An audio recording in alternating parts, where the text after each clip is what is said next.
நாம இன்னைக்கு வந்திருக்கக்கூடிய இடம் பாத்தீங்கன்னா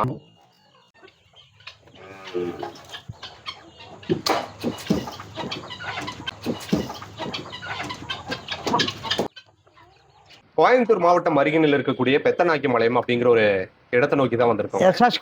எஸ் குளம் வட்டாரத்தை ஒட்டிய பெத்தநாயக்கி மலையம் அப்படிங்கிற ஒரு ஊரை நோக்கி தான் வந்திருக்கோம். இங்க வந்து ஒரு கட்டிட கலை நிபுணர் ஒருத்தர் இருக்காருங்க. அவர் வந்து அப்பா அவருக்கு வந்து இருக்காரு. அவருக்கு வந்து ஒருங்கிணைந்த பண்ணை வந்து ஆரம்பிச்சு கொடுத்திருக்காரு. நாட்டு மாடுகள்,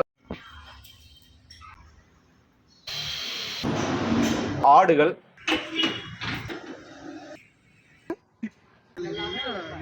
கோழிகள்,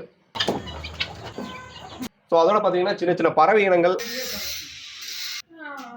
பாத்தீங்கன்னா இந்த வீடியோ வந்து ஒரு கண்கவுற விதமா இருக்குங்க. ஏன்னா அவ்வளவு சூப்பரா இந்த ஒரு செட்டு மாதிரி ரெடி பண்ணி சூப்பரா பண்ணிருக்காங்க. இது சம்பந்தமா ஒரு வீடியோ பதிவு வந்து நம்ம இன்னைக்கு பார்க்க போறோம். ஐயா வணக்கங்க. வணக்கம். உங்க பேருங்கய்யா? கோவிந்தசாமி.